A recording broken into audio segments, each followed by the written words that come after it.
नमस्कार दोस्तों, मैं मनीष इंदुरे डीआर कैंपस के चैनल में आपका हार्दिक स्वागत करता हूं। जैसे कि दोस्तों अभी तक जो हमने पढ़ा था वो पढ़ा था वर्ण विचार, जो कि हमारा समाप्त हो गया था।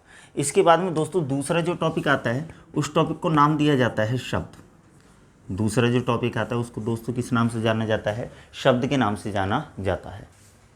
जैसे कि दोस्तों हम अगर देखें कि शब्द जो है, इस शब्द की सबसे पहले अगर हम देखें कि परिभाषा क्या होती है, तो दोस्तों अधिक से अधिक स्टूडेंट ये याद रखते हैं दो या दो से अधिक वर्णों का जो मेल होता है वो शब्द कहलाता है। दो या दो से अधिक वर्णों का जो मेल होता है क्या कहलाता है? शब्द कहलाता है। जबकि ये जो परिभाषा है वो अधूरी परिभाषा है। दो या दो से वर्णों को अधिक वर्णों का लो मैं मेल कर देता हूँ। मैंने लिख दिया नी, मु, च, का, ल, से। दो या दो से अधिक वर्णों को मिला दिया, तो अब इसको मैं शब्द मान लूँ क्या? ये शब्द नहीं कहलाएगा।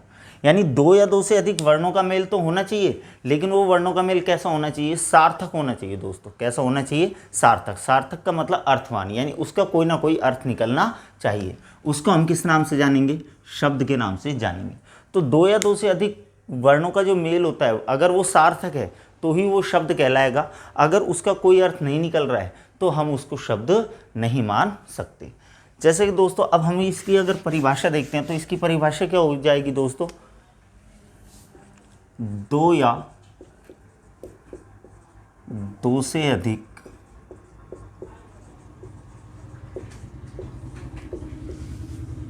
वर्णों का सार्थक मेल। सार्थक मेल क्या कहलाता है दोस्तों? शब्द कहलाता है। शब्द कहलाता है।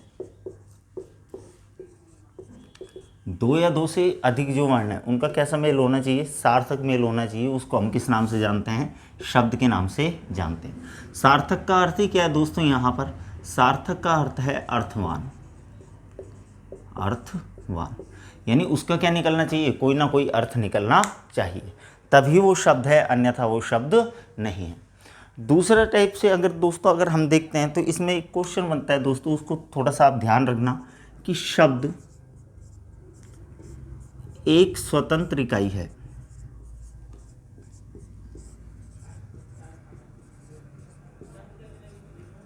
शब्द एक क्या है दोस्तों? स्वतंत्र इकाई है। यानी कि स्वतंत्र इकाई से तात्पर्य क्या है कि शब्द जो है वो क्या है? स्वतंत्र है। यानी स्वतंत्र रूप से आप उसका प्रयोग कर सकते हैं।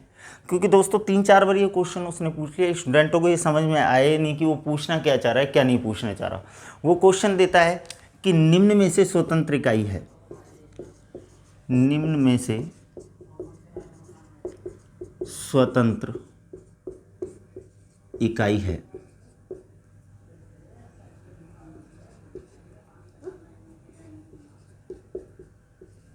क्वेश्चन क्या दे दी दोस्तों उसने? निम्न में से स्वतंत्र इकाई है। 4 ऑप्शन दे देता है दोस्तों। ए में जैसे लिख देगा उपसर्ग, बी में लिख देगा प्रत्यय, सी में दोस्तों मान लीजिए उसने लिख दिया शब्द, और डी में उसने लिख दिया दोस्तों परसर्ग।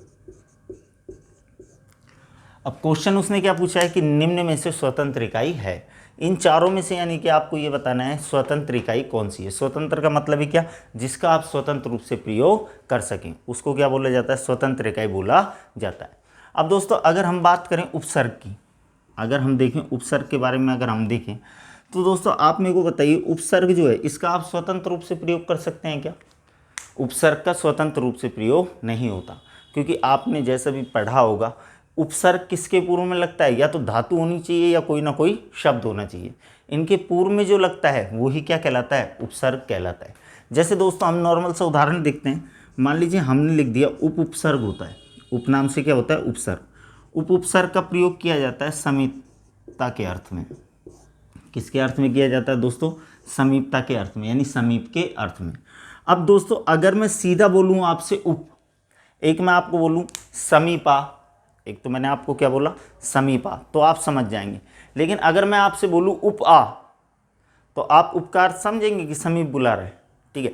क्योंकि इसको किसके साथ जोड़ना पड़ेगा? किसी न किसी शब्द या धातु के साथ जोड़ना पड़ेगा। या तो आप इसको किसके पूर्व में लगाओ? शब्द के, या फिर धातु के पूर्व में लगाएगा, तभी ये अपना अर्थ प्रदान कर सकता है, अन्यथा ये अपना अर्थ प्रदान नहीं कर सकता।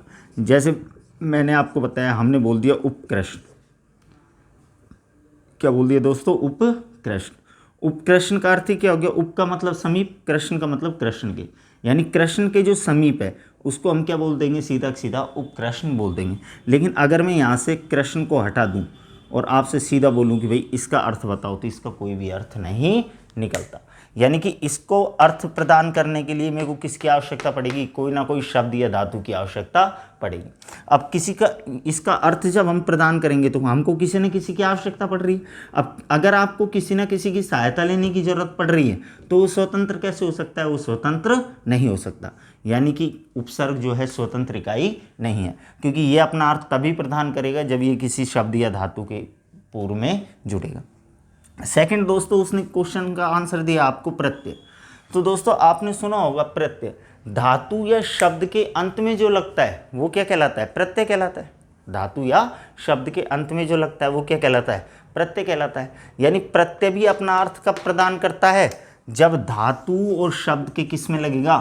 अंत में लगेगा, तो ही क्या करता है? प्रत्यय अपना अर्थ प्रदान करता है, अन्यथा ये अपना अर्थ प्रदान नहीं कर सकता। जैसे दोस्तों मान लीजिए अक प्रत्यय है। अक क्या है? हमारा प्रत्यय।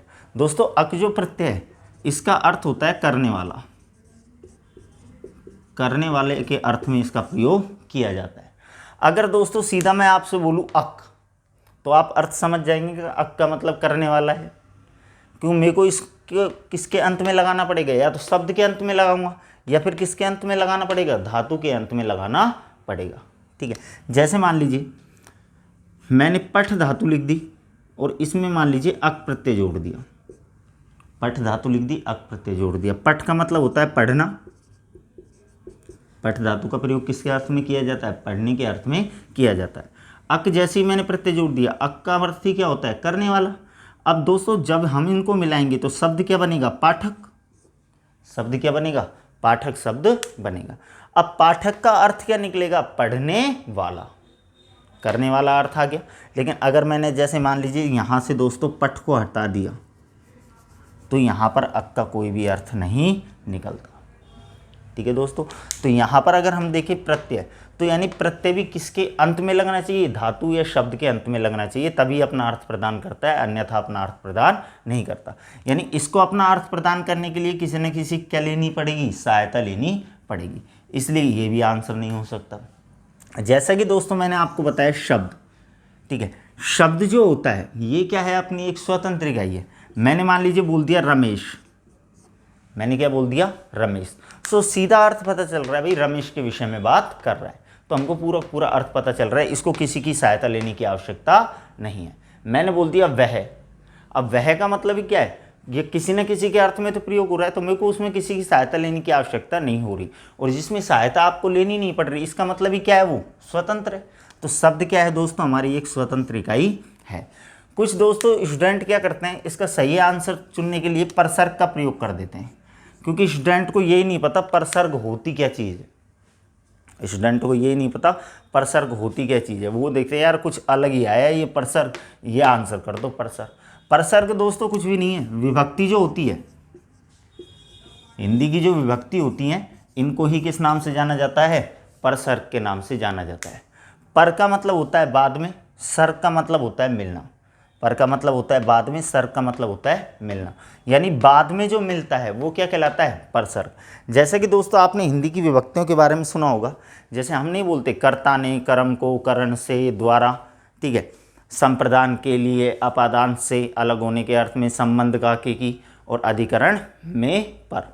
तो दोस्तों ये जो है ने, को, से, द्वारा, के लिए, से, काके की, में पर, इनको दोस्तों किस नाम से जाना जाता है? परसर्ग के नाम से जाना जाता है। क्योंकि आप देखेंगे किसी भी शब्द के बाद में ही मिलेंगे।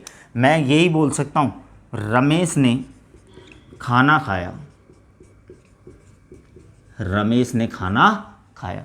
अगर दोस्तों मान लीजिए मैं यहाँ से रमेश को हटा दूँ और मैं आपसे सीधा बोलूँ ने खाना खाया, तो आप अर्थ समझेंगे क्या, यानी ने का अपना कोई अर्थ नहीं है। इसके लिए में क्या लगाना पड़ेगा, कोई ना कोई शब्द लगाना पड़ेगा, तभी ये अपना अर्थ प्रकट करेगा, अन्यथा ये अपना अर्थ प्रकट नहीं कर सकता। तो परसर्ग जो है ये भी अपना अर्थ प्रकट नहीं कर सकता। तो दोस्तों उपसर्ग हमारी स्वतंत्र इकाई नहीं है, क्योंकि अपना अर्थ प्रकट नहीं कर सकता। प्रत्यय स्वतंत्र इकाई नहीं है, अपना अर्थ प्रकट नहीं कर सकता। परसर्ग जो है ये भी अपना अर्थ प्रकट नहीं कर सकता, तो ये भी स्वतंत्र इकाई नहीं है।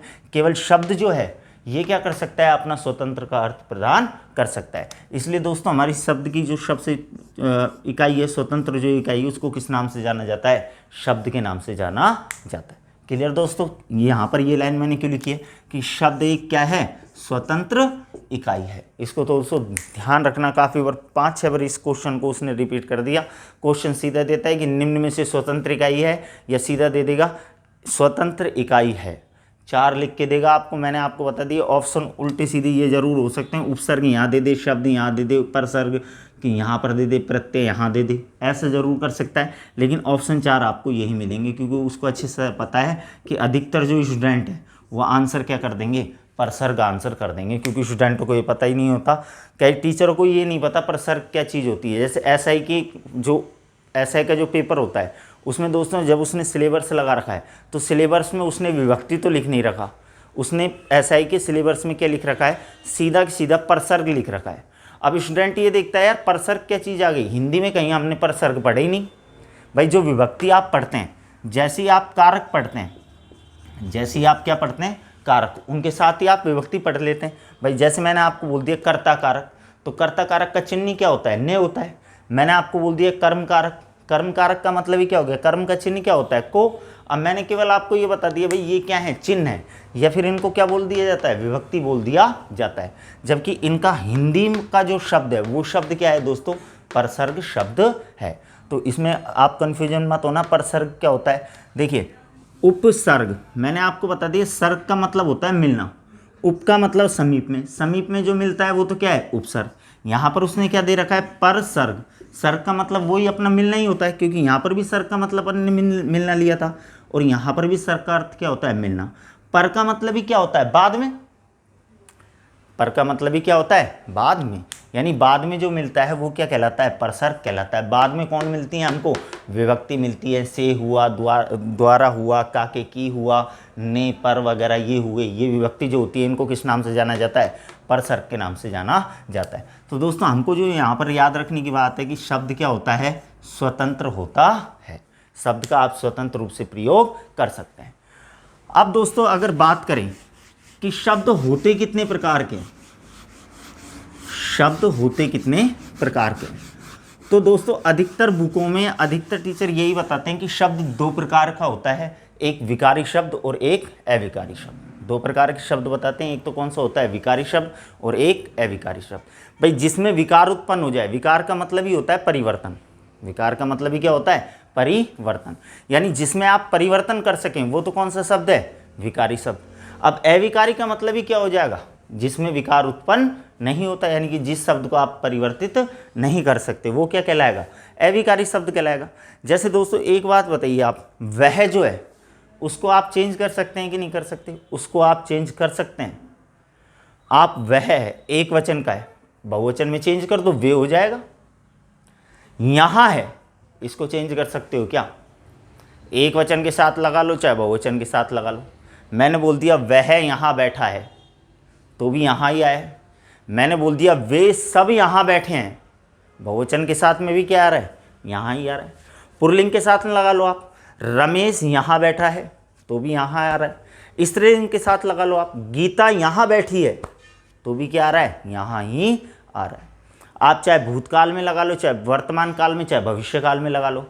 वह यहाँ बैठा था, तो भी यहाँ, वह यहाँ बैठा है, तो भी यहाँ वर्तमान में भी, वह यहाँ बैठेगा भविष्य में भी क्या है, यहाँ ही है। यानी जिसको हम परिवर्तित नहीं कर सकते वो क्या है, अविकारी, और जिसको हम चेंज कर सकते हैं वो क्या हो गया, विकारी। ठीक है दोस्तों। लेकिन अगर हम देखें दोस्तों, तो ये जो शब्द हैं, जैसे मैंने आपको वर्णों की जो संख्या बताई थी वो मैंने आपको बताई थी अलग अलग आधार पर कि क्वेश्चन देखना क्या पूछ रहा है वो। इसी प्रकार से दोस्तों शब्द जो है इसके भी जो है भेद अलग अलग प्रकार से चलते हैं। अगर वो दोस्तों आपको देता है व्युत्पत्ति के आधार पर, व्युत्पत्ति के आधार पर शब्द भेद, या तो क्वेश्चन ये बनेगा व्युत्पत्ति के आधार पर शब्द भेद। शब्द भेद से तात्पर्य समझ रहे हैं ना, मैंने ये नहीं लिखा कि व्युत्पत्ति के आधार पर शब्द कितने प्रकार का होता है। शब्द भेद का मतलब क्या है भाई, शब्द के कितने भेद होते हैं। एक दोस्तों दूसरा जो क्वेश्चन बनता है वो बनता है उत्पत्ति के आधार पर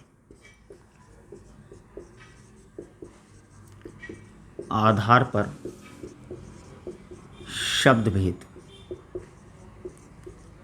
यानी उत्पत्ति के आधार पर जो शब्द है वो कितने प्रकार का होता है। तीसरा दोस्तों जो क्वेश्चन बनता है वो बनता है प्रयोग के आधार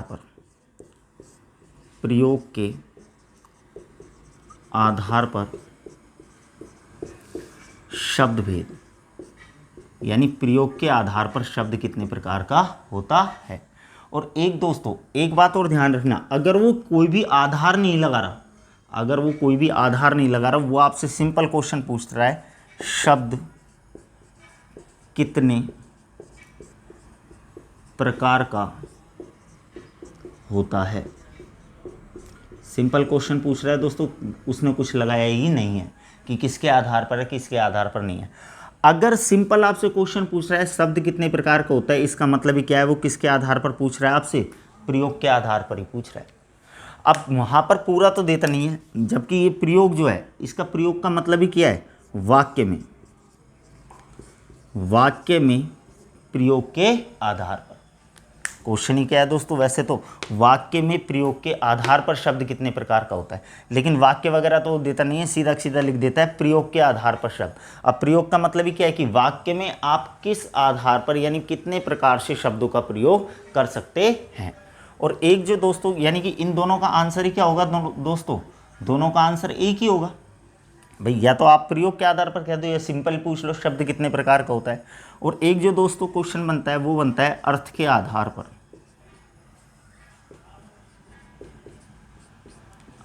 पर शब्द भेद,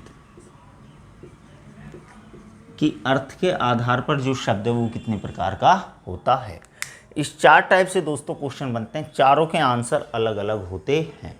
अगर वो आपसे पूछता है व्युत्पत्ति के आधार पर शब्द भेद, कि व्युत्पत्ति के आधार पर शब्द के कितने भेद होते हैं, शब्द कितने प्रकार का होता है, तो दोस्तों आंसर होता है 3।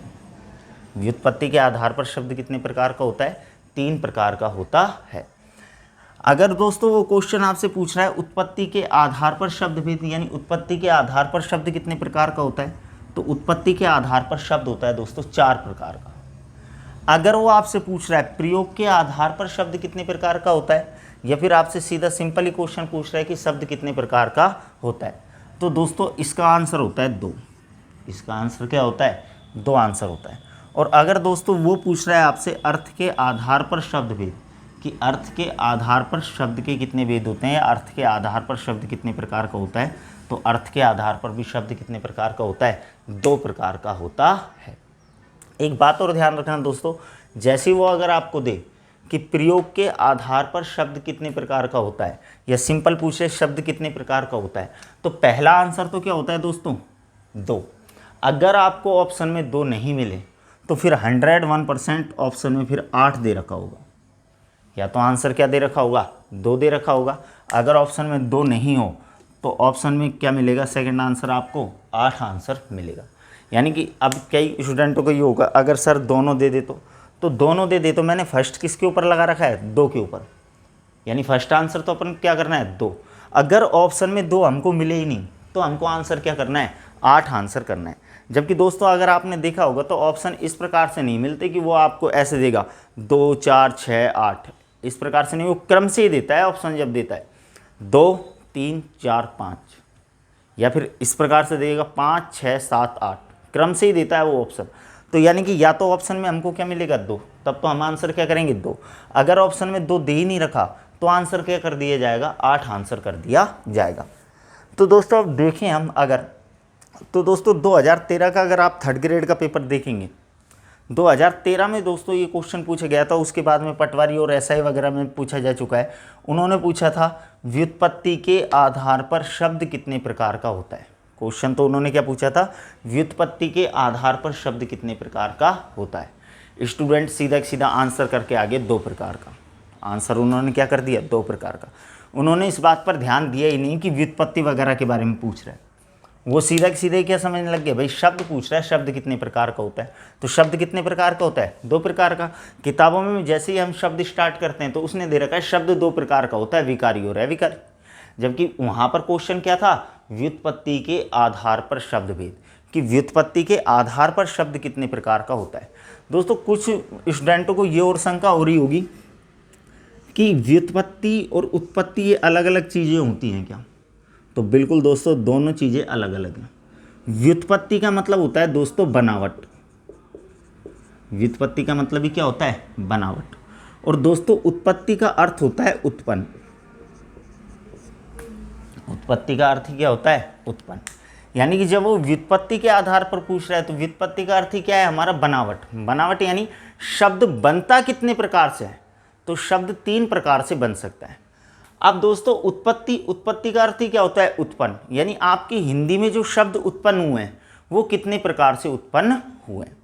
तो दोस्तों दोनों का आंसर अलग अलग है। व्युत्पत्ति के आधार पर शब्द कितने प्रकार का होता है, तीन प्रकार का होता है।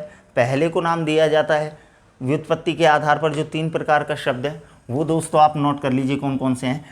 तो व्युत्पत्ति के आधार पर जो शब्द होते हैं दोस्तों तीन प्रकार के होते हैं, या तो शब्द रूढ़ होता है, या फिर यौगिक होता है, और या फिर योग रूढ़ होता है। या तो शब्द क्या होता है, रूढ़ होता है, या फिर यौगिक होता है, या फिर शब्द कौन सा होता है, योग रूढ़ शब्द होता है। यानी व्युत्पत्ति के आधार पर अगर देखें तो शब्द तीन प्रकार का है, रूढ़, यौगिक और योग रूढ़। दोस्तों इसके बाद में अगर हम देखें तो दूसरा हमारा जो भेद है वो है उत्पत्ति के आधार पर शब्द भेद, यानी उत्पत्ति के आधार पर शब्द कितने प्रकार का होता है। तो उत्पत्ति के आधार पर अगर देखें तो उत्पत्ति का मतलब मैंने क्या बताया आपको, उत्पन्न, यानी हिंदी में जो शब्द उत्पन्न हुए हैं वो कितने प्रकार से उत्पन्न हुए हैं। तो दोस्तों हिंदी में जो शब्द हमारे उत्पन्न हुए हैं चार प्रकार से हुए हैं। एक को दोस्तों नाम दिया जाता है तत्सम, एक को नाम दिया जाता है तद्भव, एक को नाम दिया जाता है देशज, और एक को नाम दिया जाता है विदेशी।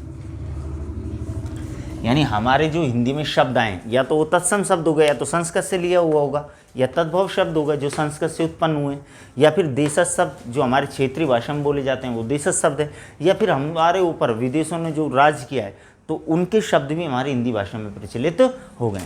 तो व्युत्पत्ति के आधार पर तो कितने प्रकार के हैं दोस्तों, तीन प्रकार के। उत्पत्ति के आधार पर अगर देखते हैं तो कितने प्रकार के हो गए, चार प्रकार के। तीसरा क्वेश्चन जो मैंने आपको बताया दोस्तों, यहाँ पर वाक्य में तो लिख के देगा नहीं, लेकिन मैंने आपको बता दिया वाक्य में ही है। प्रयोग का मतलब ही क्या है, वाक्य में जो आप प्रयोग करते हैं।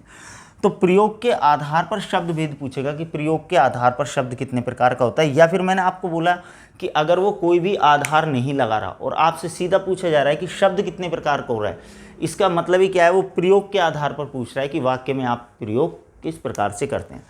तो प्रयोग के आधार पर अगर देखें तो दोस्तों दो प्रकार के शब्द होते हैं, एक को नाम दिया जाता है विकारी शब्द और एक को नाम दिया जाता है अविकारी शब्द।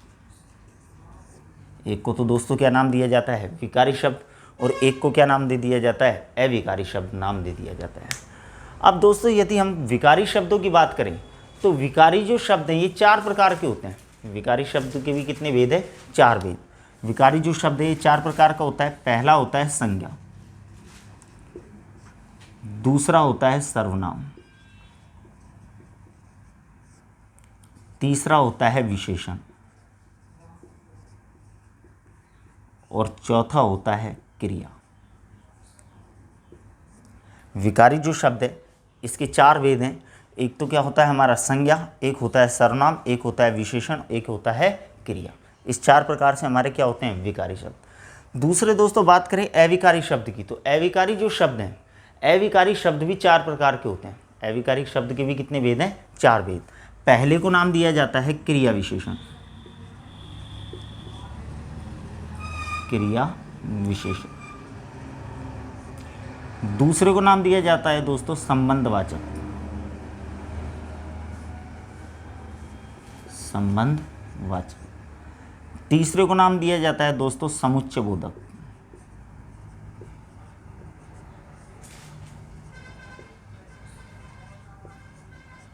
और चौथे को नाम दिया जाता है दोस्तों विस्मयादि बोधक। विस्मयादि बोधक। तो दोस्तों अविकारी जो शब्द है ये भी कितने प्रकार के होते हैं? 4 प्रकार के। भाई विकारी शब्द ही हमारे 4 प्रकार के हैं, संज्ञा, सर्वनाम, विशेषण और क्रिया। अविकारी जो शब्द है ये भी 4 प्रकार के हैं, क्रिया विशेषण, संबंधवाचक, समुच्चय बोधक और विस्मयादि बोधक। तो दोस्तों 4 ये हो गए, 4 ही हो गए, 4 और 4 कितने हो गए? 8। 4 और 4 कितने हो गए? 8।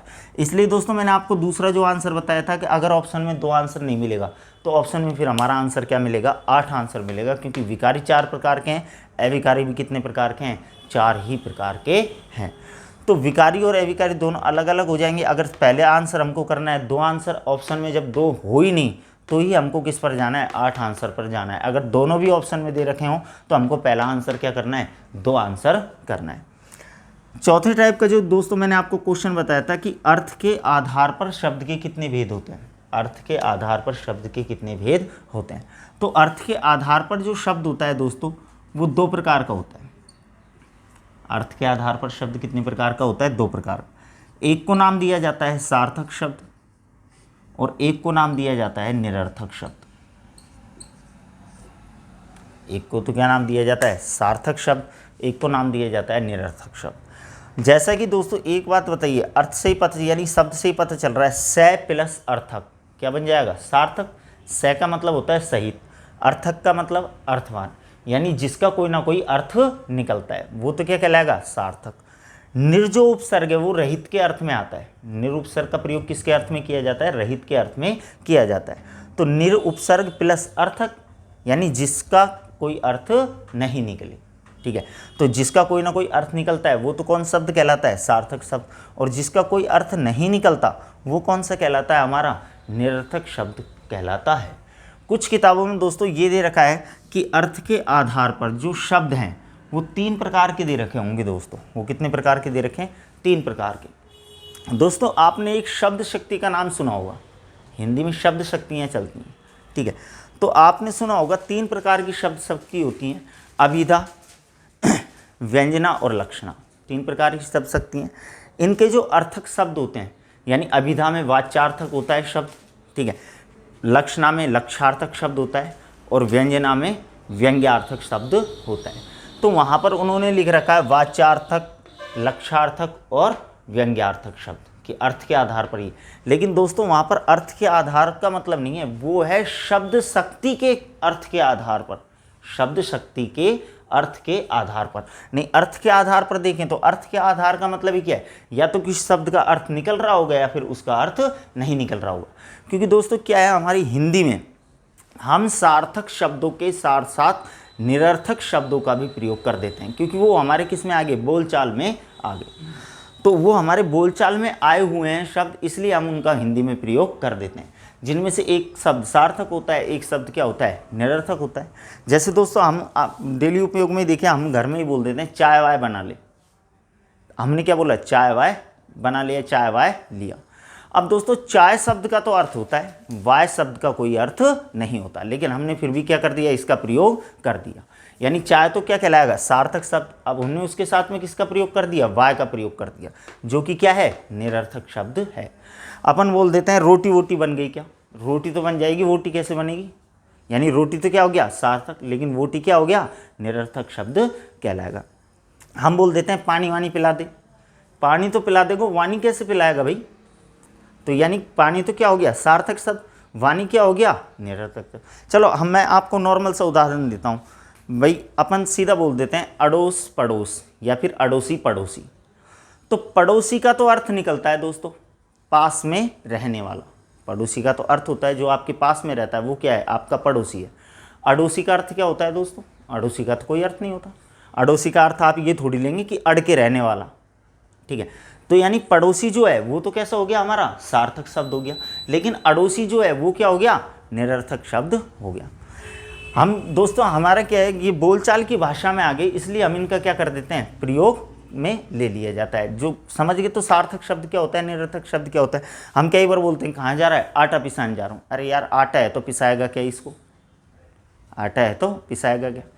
या फिर शुभ शुभ है, जैसे मैं देखता हूँ हमारे घर में भी ऐसा ही है कि जैसे मम्मी बोलती है नल आ गए, अरे नल कहीं भग के थोड़ी गया था, नल तो यहीं था, आया तो पानी है उसमें, ठीक है। लेकिन अपन क्या बोलते थे, नल आ गए। कोई भी बहुत कम लोग होंगे जो ऐसा बोलते होंगे कि पानी आ गया, सभी अधिकतर क्या बोलते हैं, नल आ गए। अरे भाई नल कहीं घूमने गया था, जो आ गया भाई सुबह घूम के, अब आ गया वो, अब भाई पानी भर लो। तो यानी कि ये क्या है हमारी, लेकिन बोलचाल की भाषा में आ गए, बोलचाल की भाषा में आ गए, इसलिए हम इनका किस में प्रयोग करने लग गए, हिंदी में प्रयोग करने लगे। तो यानी सार्थक का मतलब जिसका कोई ना कोई अर्थ निकलता हो वो तो कैसा शब्द है, सार्थक शब्द। और ऐसा शब्द जिसका कोई अर्थ ही नहीं निकलता हो वो कौन सा शब्द कहलाता है दोस्तों, निरर्थक शब्द। एक बात दोस्तों, एक बात और ध्यान रखना, वैसे जब मैं आपको समास पढ़ाऊंगा तब ये बात बता दूंगा कि ऐसे जो शब्द होते हैं इनमें समाहार द्वंद्व समास होता है। ऐसे जितने भी शब्द होते हैं इनमें कौन सा समास माना जाता है, समाहार द्वंद्व समास माना जाता है। जैसे आपने बोल दिया अड़ोसी पड़ोसी, इनका विग्रह और पूछ लेता है दोस्तों कई बार कि अड़ोसी पड़ोसी का विग्रह होगा। अब जैसे ही आपको पता भी है कि द्वंद्व समास है, द्वंद्व समास में आप यही सोचते हैं और लगा दे, द्वंद्व समास आ जाएगा, और लगाया और द्वंद्व समास बन गया। तो विग्रह में वो देता और है अड़ोसी और पड़ोसी, जबकि दोस्तों द्वंद्व जो समास है इसके ही 3 भेद होते हैं, इतरेतर द्वंद्व समास, समाहार द्वंद्व समास और विकल्पक द्वंद्व समास, ठीक है। समाहार का मतलब जो अपने साथ साथ अपने पूरे समूह का बोध कराता है वो कहलाता है समाहार द्वंद्व समास। जैसे आपने बोला चाय वाय लिया, तो चाय वाय का मतलब ही क्या हो गया, चाय तो आएगी, उसके साथ जो भी नाश्ता आएगा, नमकीन बिस्कुट या जो भी आपने बनाया हो, वो नाश्ता जो आएगा उसका बोध कौन करा रहा है, वाय करा रहा है। तो जब हम इसका विग्रह करेंगे तो हमको विग्रह क्या करना पड़ेगा, चाय आदि, हमको विग्रह क्या करना पड़ेगा, चाय आदि विग्रह करना पड़ेगा।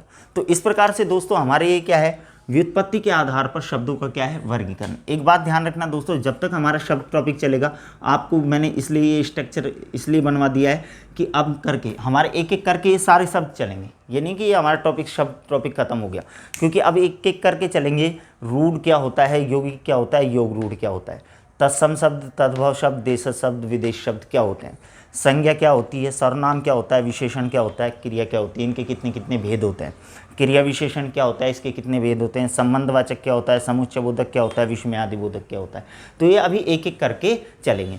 तो अब मेरे को आपको बार बार में ये नहीं बताना पड़ेगा कि भाई व्युत्पत्ति के आधार पर, अब मैं सीधा ये बताया करूँगा आपको रूढ़ शब्द, यौगिक शब्द, योग रूढ़ शब्द। तो वहाँ पर आप देख लेना कि भाई रूढ़, यौगिक और योग रूढ़ का मतलब ही क्या है कि व्युत्पत्ति के आधार पर। व्युत्पत्ति का मतलब ही क्या होता है दोस्तों, बनावट।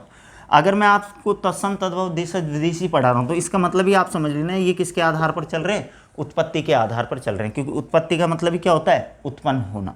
तो व्युत्पत्ति का मतलब बनावट, बनावट का मतलब ही क्या है, शब्द बनते कितने प्रकार से, तो शब्द 3 प्रकार से बन सकते हैं, या तो रूढ़ शब्द होगा, या फिर यौगिक शब्द होगा, या योग रूढ़ शब्द होगा। हमारी हिंदी में 4 प्रकार से शब्द आए, या तो तत्सम होता है, तद्भव होता है, देशज होता है, या विदेशी होता है।